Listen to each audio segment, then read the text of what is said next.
Pour vous qui vous intéressez au planning familial de l'Isère, on a préparé ce reportage sur le travail concret de nos équipes. Partons de ce que vous savez certainement. Vous savez qu'on défend le droit à l'avortement et l'accès à la contraception.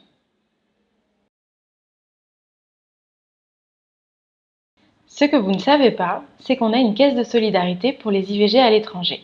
Et d'ailleurs, vous pouvez y contribuer dès ce soir. Vous savez certainement que l'on va dans les établissements scolaires pour des séances d'éducation à la sexualité. Ce que vous ne savez certainement pas, c'est qu'on voit aussi d'autres publics, comme par exemple ce groupe de jeunes hommes d'un centre éducatif fermé. Nous, on avait prévu une séance avec des thématiques, avec des outils pour aller sur ces thématiques.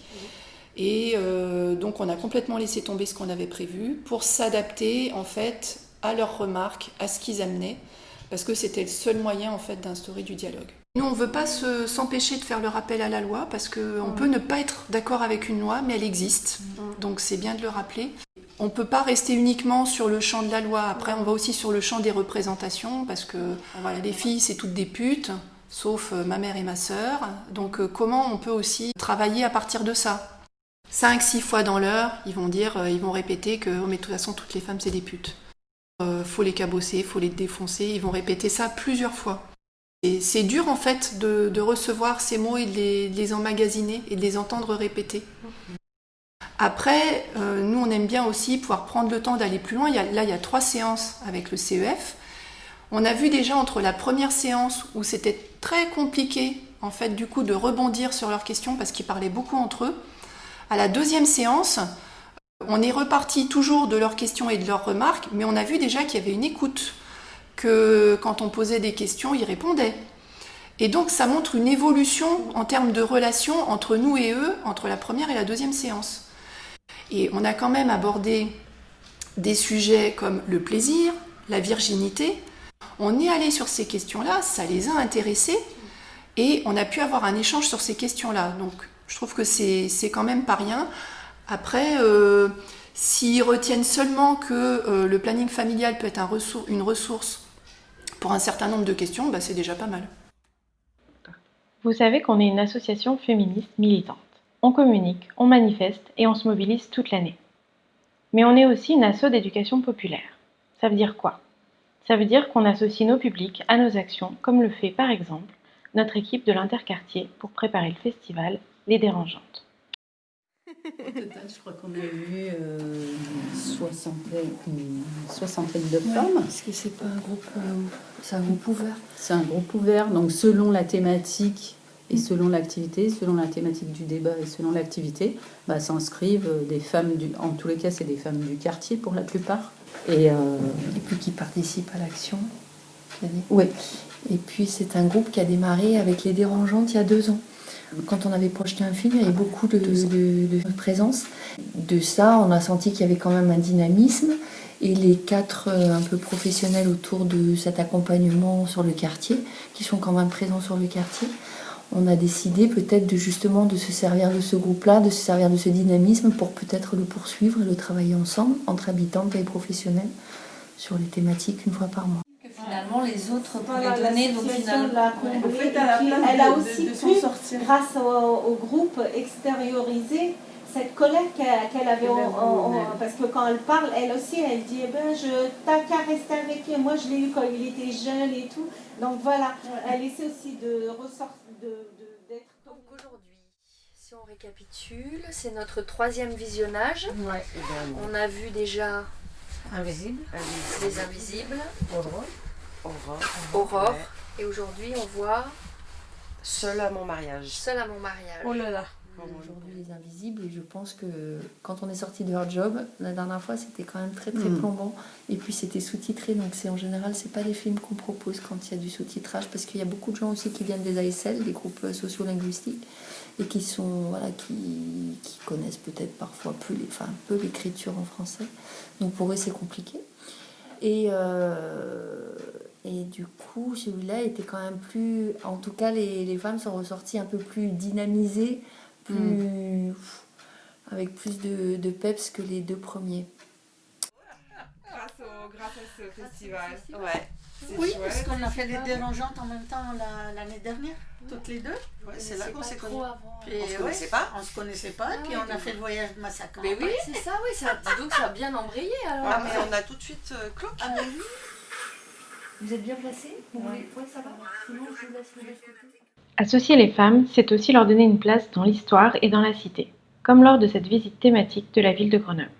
Aujourd'hui, voilà, on était sur cette visite de Grenoble, avec une vingtaine de femmes qui sont venues des quartiers de Mistral et de l'Abbaye, parce qu'on a proposé aujourd'hui à ces femmes, dans le cadre d'une action que l'on mène depuis 2 bonnes années, avec une autre association qui s'appelle Comète et que l'on a appelé les petits pas. Ces petits pas, en fait, ont comme objectif de proposer à ces femmes de sortir de la ville de Grenoble, ou tout au moins en tout cas de leur quartier. Oui, ça fait du bien, c'est pour moi, j'aime bien qu'on sortir un peu, pour changer un peu d'air, pour je prends quelque chose, pour je prends les choses et tout, ça fait du bien pour nous, pour les femmes. On crée des partenariats et on a pensé à l'Office de tourisme qui propose des visites guidées, et notamment sur ce sujet qu'on place toujours au cœur de nos actions qui sont les femmes. Et là, il y avait une proposition d'une visite guidée de Grenoble autour de l'histoire des femmes dans cette ville, qui est la nôtre et qui est celle de ces femmes qui ne connaissent pas, pour certaines, leur centre-ville et leur histoire, et son histoire. Être féministe, c'est accompagner toutes les femmes, et parfois ça veut dire aller vers elles, hors de nos murs. C'est ce que fait notre équipe de Grenoble, en organisant des maraudes auprès de travailleuses du sexe et de femmes en situation de prostitution. L'idée, c'est d'amener de l'information sur les questions de santé sexuelle, réduction des violences, prévention, accès aux droits.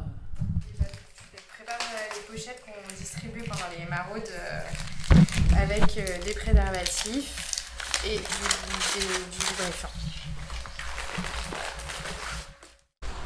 Les problèmes, c'est d'ordre social, économique, accès au papier, accès aux droits en général, enfin, droit commun quoi.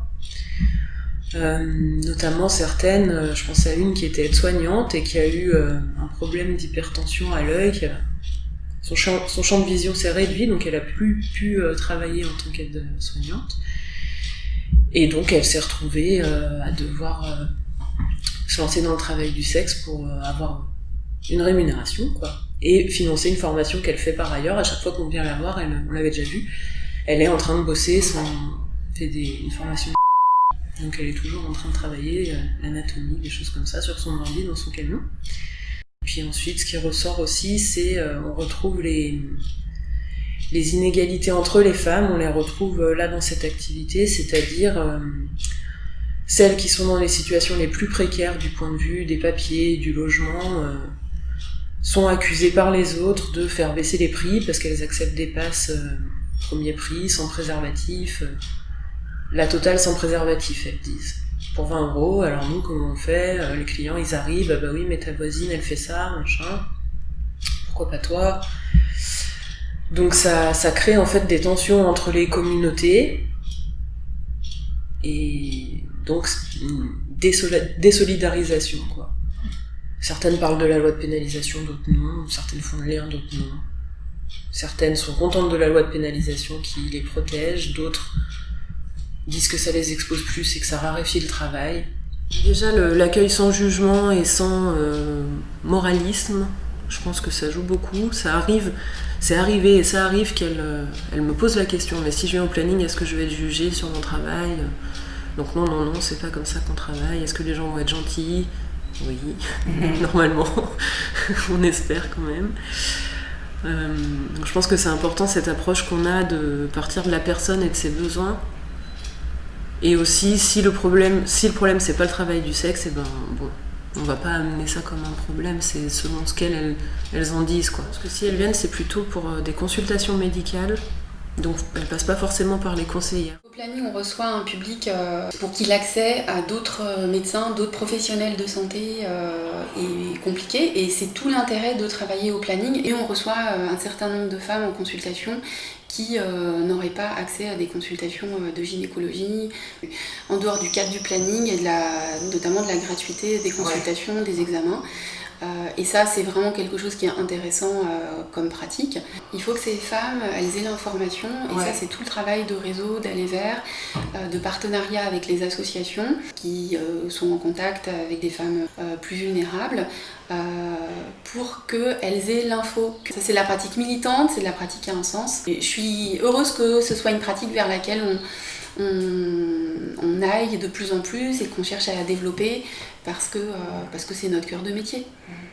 L'intérêt pour moi du travail au planning et de toutes ces compétences mises en commun, c'est vraiment de se centrer sur des publics plus en difficulté. Concrètement, les personnes qui n'ont pas de sécurité sociale, mais aussi les personnes qui se sentiraient jugées auprès d'autres professionnels, à tort ou à raison d'ailleurs, mais notamment les personnes trans, les personnes LGBTI+, que ce soit une jeune fille qui vient de demander sa première pilule ou une personne trans qui viennent demander, qui souhaitent débuter une hormonothérapie. Finalement, la démarche, elle va être un peu la même, de nous apporter nos connaissances médicales et déjà de partir de la demande de la personne et puis de faire un aller-retour, un jeu de ping-pong entre nous, nos connaissances, la sécurité médicale qu'on peut apporter, dont on est garant, et en même temps le souhait de la personne là où elle veut aller. C'est tout l'intérêt du travail en équipe et de toute cette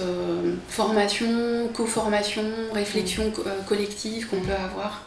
Le binôme médecin-conseillère, ça apporte, j'ai l'impression que c'est un partage de culture entre la culture médicale et la culture des conseillères qui est une culture d'écoute. Cet échange informel et cette façon d'appréhender les choses en discutant après de façon informelle ou pas d'ailleurs avec les conseillères, petit à petit on s'imprègne de leur savoir-faire et inversement via la délégation de tâches on partage aussi nous notre savoir-faire avec les conseillères. Le binôme médecin-conseillère, une spécificité du planning. C'est donc un binôme qui va vous parler du prochain sujet pour lequel vous ne pensez peut-être pas à nous, l'accueil des femmes et des personnes victimes de violences. Comment arrivent-elles au planning ? Nous avons posé la question à notre équipe de Villefontaine. Ici, c'est plutôt les partenaires qui nous les adressent. Tout à fait. Et donc le réseau, il a eu vraiment un rôle important. Et c'est important, on a été effectivement. Enfin. Donc ça a été un travail de longue haleine, multipartenarial, qui tient sur la durée, parce que c'est bien joli de faire un réseau sur le papier, mais ça s'entretient. Les professionnels y mettent beaucoup d'énergie. Tu peux peut-être nous les parcourir. Il y a la coordinatrice de gendarmerie, il y a le CCAS, il y a le centre de planification, il y a le service social. Le service social, il y a quoi ? La Maison de la justice et du droit et une association d'aide aux victimes également. Et il ne s'agit pas que d'une réunion de temps en temps, et maintenant, ou une charte. Il y a aussi Médian qui s'est inscrit. Bon, nous, on a un tout petit réseau par rapport à celui de Bourgoin. Le réseau violence de Bourgoin a démarré en 2019 sur l'initiative de l'équipe du planning familial. Ce qui nous a donné envie de créer ce réseau, c'est que les situations de violence, elles étaient de plus en plus nombreuses d'année en année et qu'on a eu souvent le sentiment d'être un peu isolés, empêtrés, et que le fait de créer un réseau, la priorité c'était qu'il soit efficient, avec une approche globale. La plus-value du planning familial, c'est que les violences faites aux femmes, c'est un thème majeur et très ancien au planning. Ça fait partie des luttes historiques. On est bien repéré comme une association militante féministe qui défend la cause de l'égalité entre hommes et femmes et qui s'intéresse aux violences de genre, aux rapports de domination. Alors, c'est quoi l'intérêt de travailler en réseau ? On ne se pose plus la question de savoir comment travaille l'autre sur ces questions-là. On sait, du coup on adresse très très facilement, on se donne aussi des informations, on partage des informations et il me semble que pour la personne c'est vraiment, il y a quelque chose qui... Il y a un lien, quelque chose qui se tient, justement. Alors que dans ces situations-là, ce qui est souvent un gros problème, c'est les liens qui sont coupés et l'isolement. Nous, on a appris à ne pas reproduire un peu en isomorphisme la situation, et aussi on a appris à se parler. Mais ce qui crée énergie, c'est la connaissance des uns et des autres et la facilité à être en lien avec l'autre. C'est ça qui facilite le travail. Moi, je dirais presque essentiellement. Faut bien se dire que certes, c'est une vraie richesse pour les patientes, parce qu'elles sont orientées au bon endroit en fonction de leur problématiques à l'instant T. Et elles n'auront pas toutes le même parcours, elles n'auront pas toutes les mêmes besoins. Donc il faut véritablement pouvoir, au moment où elles en ont besoin, les orienter vers la bonne personne. C'est important d'avoir mis des visages. C'est très bête, mais quand on décroche son téléphone pour parler avec une coordinatrice de gendarmerie, l'avoir rencontrée au moins une fois, savoir comment elle travaille, quelles sont ses disponibilités, dans quelle mesure elle va recueillir le témoignage, la plainte, et coordonner absolument tout le judiciaire derrière, c'est une richesse immense de pouvoir échanger. Et très clairement, au-delà de ce que ça représente pour les patientes, c'est aussi pour nous un soutien pas possible, parce que on peut dépister, c'est sûr. Par contre, prendre en charge la totalité des choses, c'est véritablement un parcours très très long. Et pour nous, on peut arriver à se sentir mise à mal dans certaines situations. Le simple fait de sentir que derrière ça pousse, qu'il y a des gens qui sont là et qui vont dans le même sens que nous, on peut discuter de la situation, on est super confortable. N'importe quel professionnel a envie d'accompagner une femme. Le problème, c'est quand il n'y a aucun étayage derrière, et ben on peut vite se sentir très très isolé, comme femme et comme professionnel, dans les deux sens. Dans les deux sens. Mais on a bien vu aussi que les professionnels de santé qui bossent en libéral sont en demande de connaître les réseaux, les partenaires, ce que chacun fait par rapport à cette thématique. Ils se sentent malgré tout assez isolés. On a orienté une dame sur un début de grossesse et effectivement, en une journée, le travail de réseau avait quand même bien désamorcé la situation. Et elle le sent. Et elle le sent. Alors, concrètement, à quoi ça peut ressembler une réunion du réseau violence ? À Villefontaine, nous avons filmé une présentation de cas suivie d'une discussion entre professionnels. Elle arrive très agitée, elle est enceinte, elle a 36 ans, ne veut pas garder la grossesse, demande une IVG médicamenteuse. Elle est sûre de sa décision et très désireuse d'aller vite. Peut-être pour ne pas être tentée de garder cette grossesse. Il faut que ça aille vite. Certaines femmes ne veulent pas que cette grossesse prenne forme, ni dans leurs pensées, ni dans leur corps. Ne rien penser, ne rien sentir. Nous réservons la consultation pour la prise de comprimés une semaine plus tard, faute de place dans un délai plus court. Nous évoquons rapidement ensemble le contexte de cette grossesse. Elle dit que ce couple va prendre fin. Elle est concentrée sur sa demande. Je lui pose la question. Vous a-t-il déjà dévalorisé, critiqué ou menacé ? Ouais, des fois. Je me sens pas bien avec lui. Je crois qu'il faudrait arrêter. Elle veut pas en parler. J'insiste sur la possibilité de nous solliciter avant, pendant, après l'IVG. Elle a une capacité à tracer son chemin impressionnante. Les femmes que nous rencontrons d'ailleurs, vivant des situations de violence, nous semblent souvent avoir une force d'entreprise hors du commun. J'ai dit oui à tout ce qui paraissait lui convenir et restait dans mon cadre de travail. C'est vous qui décidez, madame. L'important, c'est que ça vous convienne.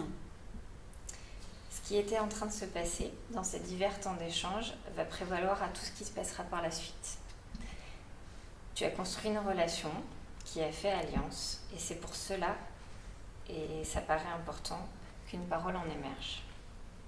C'est en s'appuyant sur toute cette énergie déployée, tout ce chemin parcouru et en valorisant, que tu as pu créer un lien de confiance qui rendra sécure la suite de vos échanges. 2 semaines plus tard, elle redemande un rendez-vous pour en parler. Ça ne va pas, dit-elle. J'y pense tout le temps. Le couple n'existe plus. Ce sont des violences qu'elle vit dans sa famille d'origine dont elle souhaite parler aujourd'hui. Est-ce que c'est la possibilité d'être mère à son tour qui pose ces questions ? Est-ce que ça a fait émerger ce besoin de revisiter son histoire à ce moment-là ? Ça lui a beaucoup coûté d'interrompre cette grossesse, à un âge qu'elle a estimé limite pour devenir mère. Elle s'est précipitée dans cet acte, qu'elle a ensuite posé comme l'urgence à sortir du cercle vicieux. Elle a alors replacé l'IVG dans son contexte. Et il faut noter, pour information, que 30% des interruptions volontaires de grossesse sont réalisées dans un contexte de violence. On aurait encore plein de choses à vous dire. Vous pouvez les découvrir dans notre rapport d'activité. Que vous soyez adhérente, sympathisante, bénévole, militante, soutien et partenaire, merci d'être à nos côtés. On luttera tant qu'il le faudra. On est le planning.